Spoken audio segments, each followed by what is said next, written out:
హ్మ్. లేదు జీవన హ్మ్. ఈ 10, 23 యెహోవా నా కాపరి, నాకు ఏమీ కలగదు.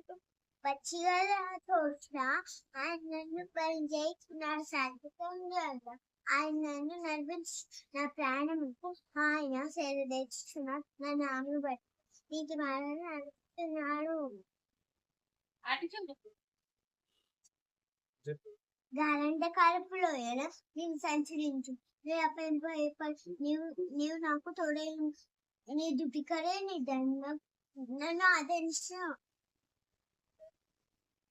నా శత్రువుల ఎదుట నీవు నాకు భోజనం సిద్ధపరచు. నువ్వు నా తల అంటే నా గిన్నె నిండి పొల్లిచ్చినది. నా నీ బ్రతుకులని కృపాశం నా వెంట వచ్చిన చిరకాలం యెహోవా మందిరంలో నేను నివాసం